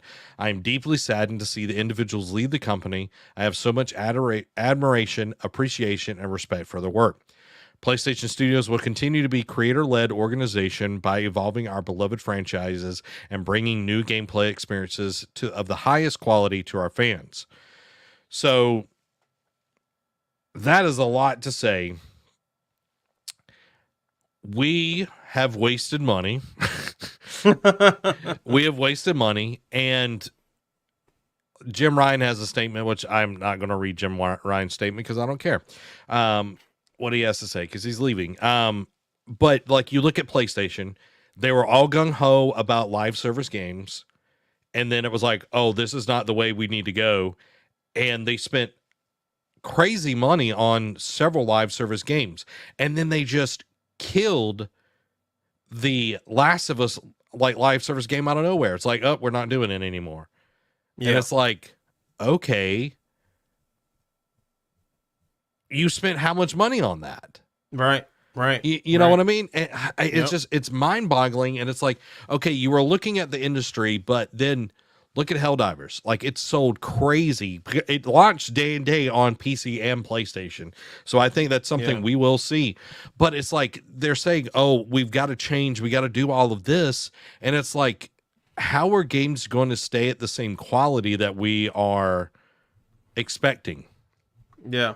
And I feel like they're underappreciating the staying power. Because the thing about Helldivers 2, I firmly believe that it actually has staying power. Like, it's not just like gonna be like, because every game drops off over time, don't get me wrong, but like, what's the staying power of these live service games? What are the new features that are going to be introduced? Helldivers is adding like mechs or something, so they're doing some stuff there. So it's one of those things that I don't think they're appreciating. Like, I'm checking the concurrent players now. It's over 250,000, 371,000 people playing it right now still, despite Final Fantasy VII's launch on a Thursday night. It's not even the weekend. So that's what I mean. Like, they're failing to understand this. So luckily for them, this worked out maybe better than they expected. And I hope games like this, the mistakes they've made in the past, and Sony can recalibrate, because, they have a place to stay in the industry. They just need to focus and be careful on jumping on, like you said, that free-to-play service model. Slow down. Think about it before you do it, man. You know what I mean? Helldivers has I'm gonna be honest. I'm even kind of impressed with Helldivers too. I didn't know. I knew it was gonna be good. I didn't know it was gonna blow up the way it did. But I think it's because it has something unique that you don't see. Mm-hmm. You know, in a lot of co-op games, especially out there. Yeah. Yeah. So, well, and it's like, okay, you look at, the groups that are losing employees. They're being laid off. Guerrilla, which released a big game. Insomniac, which has released a big game. So they're not just all the smaller studios, but PlayStation has allowed some of their studios to kind of go unchecked for a while. Media Molecule is one of the notorious ones. They're the ones that made Dreams, and they took over 10 years to do it. And it's like, I'm not wishing anybody to lose their job. I'm not wishing any studio to be closed, but it's like, okay, why are some of these studios staying open when we know that they're costing money, but we're cutting employees that have made games that have made this company a ton of money, Right. And it's like, right. And it's like, we're bringing down the quality, you know what I mean? Eventually, like I heard kind of funny talking about this. I feel like we're going to, in the next 4 years, we're going to get shorter games. Yeah. We're going to get less impressive games because the money, the financial backing is going to shift here. Yeah. But then they're not seeing the return result that maybe they expected. Yeah. But then we're going to get the biggest game release next year in GTA 6, and it's going to blow everybody's mind, and then everybody's going to be like, we got to make GTA clones again. Like, that's literally what we're going to get, is like, you're so right about that. It's like, oh, we got to do it. That's the only way we can make money. And it's like, is it? They're failing to miss it, yeah. Because it's like the MMORPG thing all over again. When WoW went crazy, everybody was like, we got to make MMORPGs. And there's like, we got to make open world games. We got to do, it's like, no, make something interesting, like Helldivers again. Yeah. Make something interesting. And it just goes to show you, it's like, just because you're at the C-suite level doesn't mean you know what to do, in my opinion. Right, it's like, even you're a leader, it's like, listen, like, look at the feedback. What are people interested in? They're not interested in live service games. Yes, Fortnite makes a ton of money, but Fortnite was here when people were looking for that. It came right at the peak of that whole hype of BRs. Yeah. And then unlike PUBG, it tapped the console market. Yep. That's what Helldivers did well, because they tapped it to both console and PC. And it's crossplay. Yep. And it works. The crossplay actually works. Yep. And there's features that are unique. The gameplay really carries that game. You know what I mean? Because again, you're not Helldivers isn't known for the story, but who knows? You know what I mean? Now with the budgeting changes and how much money it made, who knows? What they do now, but like you said, it's got to be something unique. It's got to be something attractive. It's got to be something set apart. Trying to make another GTA 6 is just that's like trying to be another Mr. Beast. Yeah, doesn't make sense. You're not going to be another Mr. Beast. Mr. Beast is Mr. Beast. You have to be unique. Yeah. So, yeah. To your point, Dan says they need to start focusing on original ideas. And exactly. To think, like, literally Helldivers sold, I know we keep talking about Helldivers, guys. But there's a reason. It literally outsold God of War and Last of Us on PC. Right. Because it was different and it's new. And it's something that people want to play.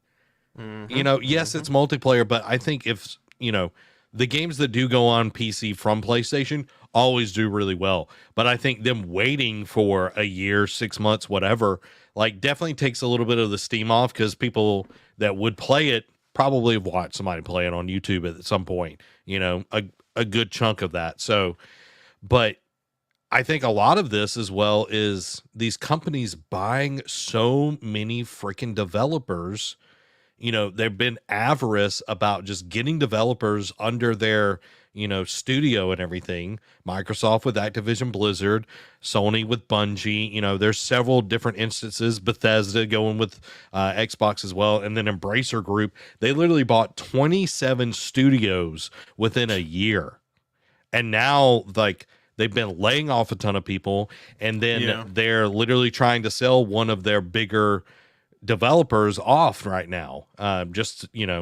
So it's like, we look at this and it's like, oh, we've got to make these hard decisions. It's like, well, the only reason we got to make these hard decisions is because you don't know how to manage this. Right. Right. Yeah. I don't know. Like, it's just one of those things. I mean, I can't imagine being these companies nowadays. Yeah. Again, I bet you they're so upset that they're like, Helldivers? That's like, I could see the room. You know what I mean? Like, yeah. They're probably like, that game? Yeah. You know what I mean? Like, I love it. that's just so hilarious. It's like, guys, like, you're so out of touch, man. Yeah. You're so out of touch. Yeah. Yeah. So it's crazy. But speaking of live service games, let's talk about our next story. Twisted Metal live service game reportedly canceled at Firesprite amidst the Sony layoffs. According to a report on Bloomberg, Sony Interactive Entertainment has canceled Twisted Metal's live service title that was in the works at Firesprite Studios as part of its recently announced plans to reduce global workforce. The format holder announced earlier today it will be cutting 900 jobs. Not much has been known about the Twisted Metal game, although it's been rumored to have been in development since 2022 at Firesprite Studios. Originally, Lucid Games was behind the series revival, but before production was handed over to Firesprite, possibly due to the poor reception of Lucid's Destruction All-Stars, which was not a good game. Mm-hmm. The news about Twisted Metal Games cancellation comes just days after VGC's journalists had claimed that we won't have to wait long to see the title. While the game was never officially announced, it had probably made some significant progress, seeing as how it has been in works for the last 2 years. And that goes back to, this is the second live service game that has been, confirmed that it exists, but then has been canceled. Twisted Metal live service. Again, a sentence no one said. No. Like, I have not been interested in Twisted Metal since the PlayStation 1. Right. It was fun then. Exactly. Right. That's what I mean. It was different, but that's what you need to tap into, though. Yeah. Why are you tapping into live service in Twisted Metal? That sounds so... That's like, I don't even know who asked for that. Dude, I have no idea. That's like making it's like making this shaker cup a rice cooker. Who asked for that? It doesn't make sense. Who's going to buy that? Cooker. That's what I'm saying. Yeah, like, what?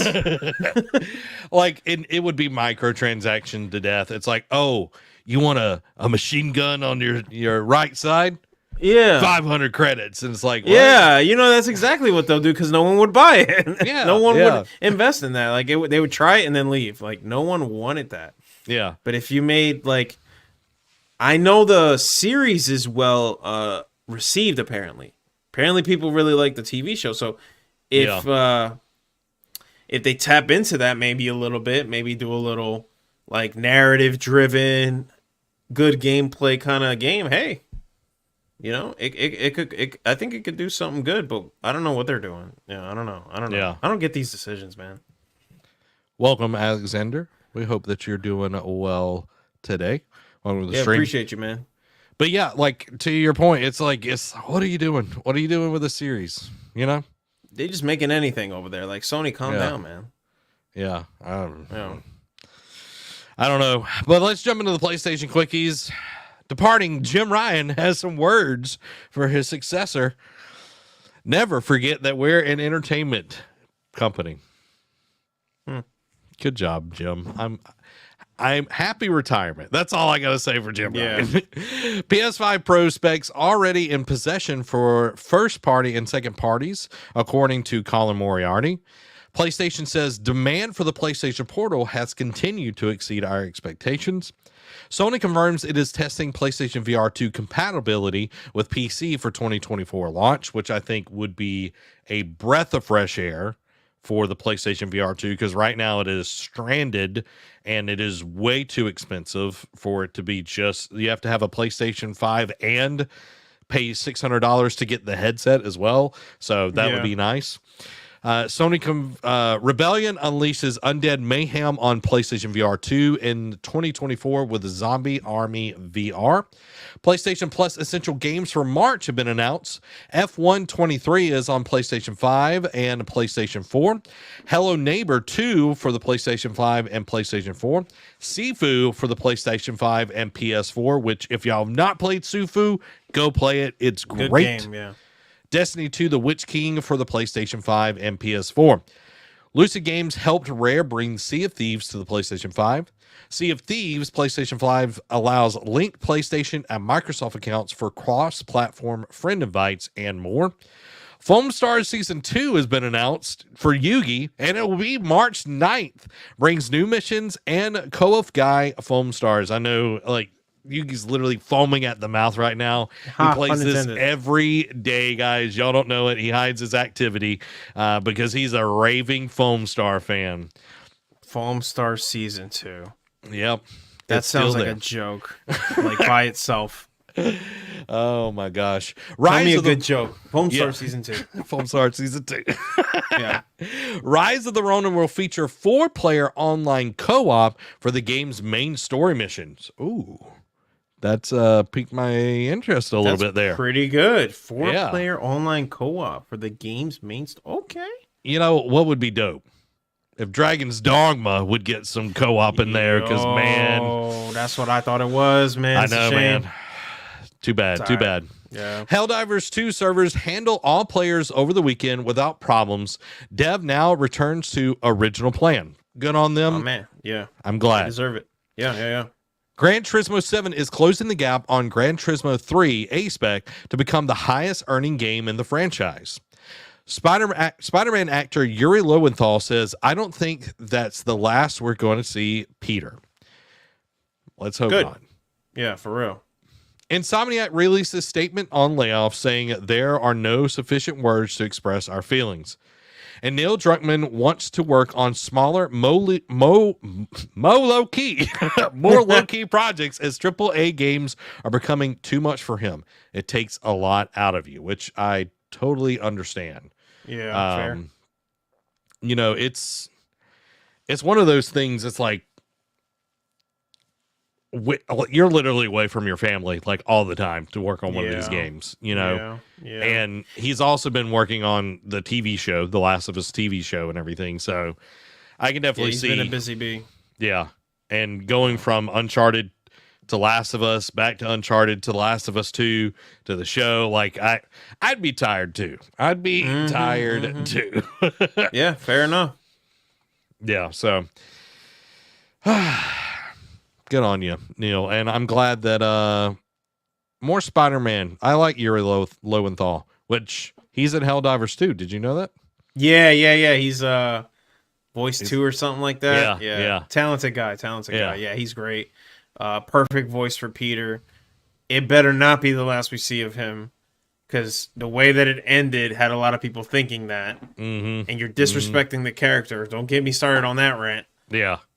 But you can tell just from his abilities, not going to spoil it, but obviously, like, I'm going to hope that the way that it ended isn't hinting at him like the early retirement that everyone was saying. Spoiler alert. Yeah.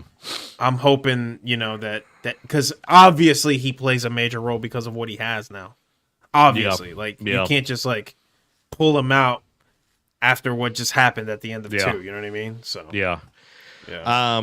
Alexander asked, any DLC for Spider-Man 2 coming out anytime soon? So not DLC, but there's a big update coming out in March that's adding New Game Plus. They're adding several different costumes and everything. I don't know if we're going to get DLC like we did for the first one, where we had like the detective story with like Hammerhead and everything, which was really good, but I don't think it sold really well because I'm pretty sure it was a paid DLC that you had to get for that. So there hasn't been any official plans. There's been a lot of hints and hopes for Daredevil to be included, as a DLC and everything. But I think we more than likely will see something along the lines of Miles Morales than necessarily like a regular DLC for this, because I know I definitely would buy it. I just don't know how well that one did. So, Yugi, would you play a DLC for Spider-Man? Yeah, I was hoping for like something related to Daredevil and something related to Carnage. Yeah. So, yeah. Anything one of those two, assuming everyone here has beat it, any one of those two, the way that it ended would be really cool if they did that. If they didn't, I wouldn't lose sleep either way. It's Insomniac though, so I'm sure their quality will always match whatever plan they decide. So yeah, because like with the Spider-Man DLC, we got the heist, this is the original Spider-Man. We got the heist with Black Cat. We got Turf Wars, which was great. And then we got Silver Lining with Silver Sable, which all of them were good. I thought they were, were great and everything. So, awesome. Yeah, I took the day off to play Spider-Man on launch day and everything. yeah, that was needed to be played kind of game. Yeah. Yeah, and I agree, Dan. Ridiculous it's taken this long to get New Game Plus. It's like, I understand it's like either we ship the game without New Game Plus or we've got to push it back several months. And it's like, I'm glad we got it when we got it, but at this point, like, I started a playthrough on, like, I played it all off channel and then started a playthrough, and I was like, I've already beat all of this, already 100% and everything. I was like, there's literally nothing for me to do. Yeah. You know what I mean? It's like I'm just replaying this for the channel, and I was like, let's go play something else. Yeah, same. So, all right, guys, let's move into the quick hits. This is our last segment of the show. The quick hits are brought to you by our wonderful patrons. Go support the Nerd Cave to help us continue to make awesome shows like this one and keep the lights and the mics on. Become part of the ship, part of the crew over on patreon.com/nerdcave. And you're going to get a sneak peek very soon of a new show that might be coming out soon. Just a very little nice. Very nice. Hint for y'all. So the Patreon quick hits are as follows. Elden Ring 2 hasn't been ruled out by From Software, but there is no current plans for a sequel or second expansion. Skull and Bones reportedly has fewer than 1 million players, including free trial users. Go figure, guys. Go figure. Yeah. Called it. Assassin's Creed 4 Black Flag players rise 200% upon Skull and Bones release. Ubisoft says Skull and Bones has record player engagement, but fails to announce sales. Yeah, they literally have less than 1 million, but it's record, guys. What record? For least sales, maybe. College football players are being offered $600 and a copy of College Football 25 to appear in the game. Larry, yeah, it's like, hey guys, here's it. Like, the free copy is almost a slap in the face. Yeah, like, hey, right. You get free copy. What in the world? Oh my lord! Larian Studios is working on providing Baldur's Gate 3 mod support across all platforms. That's huge. Yeah, that's huge. Prince of Persia: The Lost Crown dev confirms free content and modes to arrive in the coming months, which that's a game I still want to play. Okay. Your boy Hideo Kojima Connecting Worlds documentary is now all on Disney Plus. You gonna go check that out, Yugi? I don't have Disney Plus, so hey, maybe sometime I'll snag someone else's. You know what I mean? But Kojima, we're not password sharing. No, not at all. Keep doing your thing, Kojima. You know what I mean? I'll buy your games. I don't know if I'm buying Disney Plus though. NVIDIA's new all-in-one app merges GeForce Experience and Control Panel. My God, GeForce is the worst thing ever. Like the updates and like having to have a login. So now you don't have to have a login with this, which is great. Thank you. Pal World sells 15 million on Steam in a month. That's ridiculous. Let's go. That's ridiculous, yeah. Good for them. Yes. League of Legends fighting game Project L gets officially named TXKO and 2025 release date. Mother creator politely asks fans to bother Nintendo, not him, over Mother 3 English release. Oh my gosh. Suicide Squad Kill the Justice League has fallen short of WB's expectations. Well, if you make a bad game, you're going to get bad results. And the concurrent players is just go play Helldivers, guys. Yeah, literally. Nope. Tekken 8 is the biggest new release of January in the US, but Modern Warfare 3 tops the charts. Miyazaki says that there's a high possibility he will delegate directing for future Souls titles. Oh. Which is very interesting. Tomoya Asano promises new developments on the future of Bravely Default later this year. So there you go, Bravely Default fans. Final Fantasy composer Nobuo Uematsu, I totally butchered that, doesn't think he'll score an entire game soundtrack again. Warren Spector says Epic Mickey 3 is currently impossible. What does he mean by that? It's probably copyright stuff with Disney not wanting to do anything with it. That's a shame. Yeah. Oh. Stardew Valley has eclipsed 30 million copies sold. GG's Stardew Valley. Yeah, that's amazing. And those cozy game players. WWE 2K24 Season Pass includes 5 DLC packs. Will add over 20 wrestlers, including CM Punk. It's like, does CM Punk still like make things sell? I guess so. What I mean? I guess so. Supermassive Games is laying off 90 employees. Our thoughts and prayers go out to all of them. I've loved Supermassive. Hopefully they get some better stuff. Yes, they did announce Epic Mickey Remaster. It's the first one.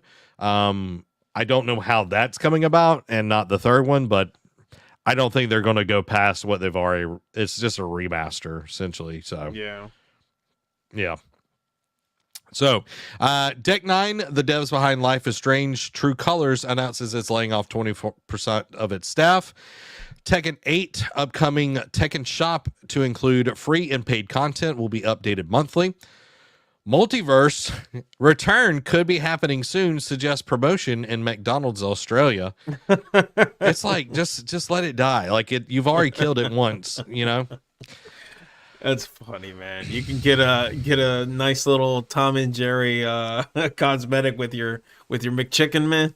Yeah. Like, hey, I enjoyed the game when it first came out, and then it just got worse as it went. But nah, you're done. That launch, like we talked about earlier, it's like once you miss that launch, brother, that's it. Yep. Paranormal Activity found footage is a new paranormal activity game coming in 2026. It's kind of like the Blair Witch kind of thing. Gotcha. Rumor: new Battlefield game will have free-to-play battle royale and be back to its roots. We'll see. Yeah, we'll see. Yeah, sure. Studies find that children are facing bullying over purchase of in-game items. Interesting. Interesting. I guess it's like when people would like have nicer clothes than some people. Like, I don't know. That's what I was thinking. Like, is it the way they word it right on here? I don't know if it's like, hey, why are you spending money on Fortnite? That's cringe. Or is it like, you don't have this skin? Are you kidding me? That's what I would feel it would be more like. It's like, oh, you don't have V-Bucks? Oh, you know what I mean? It's like, oh no, you're wearing them high waters. You know what I mean? We're done as a species, man. Yeah. There's no way kids are arguing over that now. There's no way. Oh my gosh. Speaking of Fortnite introduces family-friendly Lego Island with raft survival and obby fun. I guess that's lobby fun? I don't know. I have no idea, guys. Okay. Dragon Ball Fighter Z finally has a PS5 and Series X and S release date, and it's today. So there you go, Dragon Ball Fighter Z fans. According to a new report, Switch successor targeted for March 2025. Not bad. I'm ready.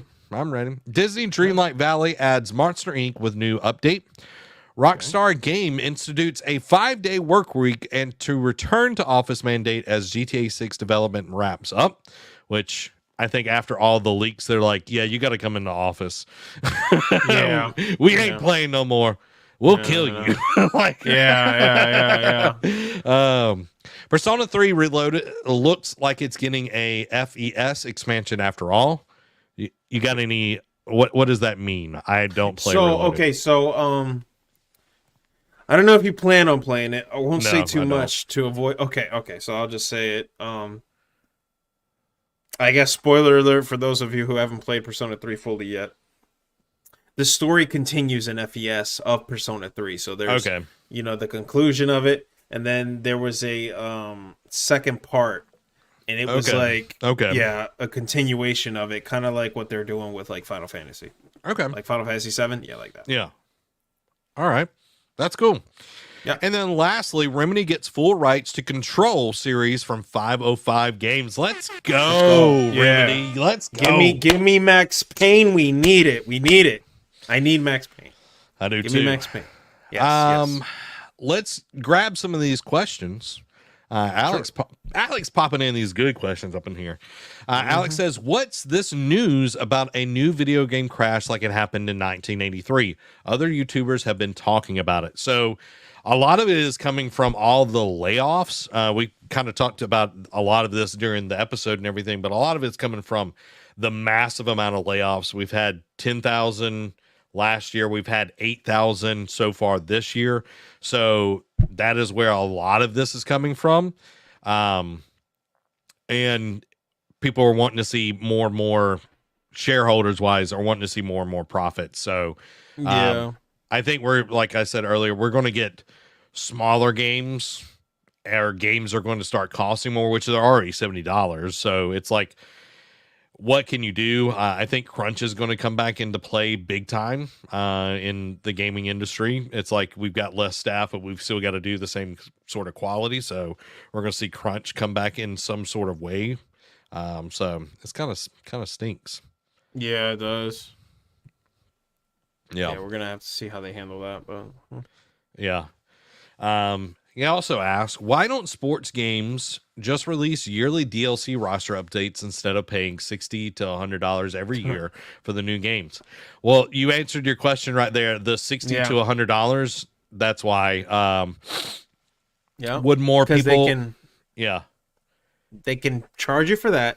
Then you're gonna buy the more packs for your ultimate team. Yeah. So how else are they gonna milk your cash every year? Well, and with college football coming back out, they're going to get you with college football, and then they're going to get you with Madden, and your trade-in value for college football is going to be way less than, what's worth Madden and everything.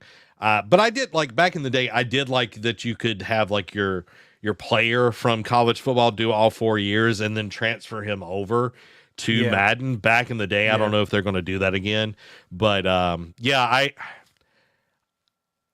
I would love to see just a roster update or whatever, but we're not going to get that. I know there was a website for a while that literally since the last NCAA game came out, they were putting out rosters and you could download them and like install them into the game. So like your roster kept up to date with like the actual like college football and everything. And I'm like, somebody's being ingenious over here. Yeah, that's really cool, actually. So, yeah. Well, there you go, guys. That is the Patreon quick hits and the Nerd Cave news. Yugi, let everybody know what's going on over on your channel, my bro. Yeah, man. Same as always, man. Just streaming games, hanging out. Got a podcast coming out this Saturday with a fellow good friend of mine, streamer. Tomorrow, hopefully, we'll most likely be able to stream. We've been playing party games, Fall Guys. I've been wanting to get back into some more single-player games. I've just been a busy bee, but that is definitely something that I got to be doing. Other than that, guys, you'll catch me here on YouTube, Yugi601, on all socials if you want to talk to me. Appreciate you having me, man. This was cool. Definitely. Guys, y'all go check him out. The link is in the description. So go show Yugi some love. Guys, thank y'all so much for being here tonight. We'll be back on Tuesday with a community game night. We're going to be playing some party animals. We might jump into some finals. We're going to have a good time and hanging out. Again, we'll have NerdCave news on Thursday. But y'all have a wonderful, wonderful weekend. This has been Zach. And Yugi.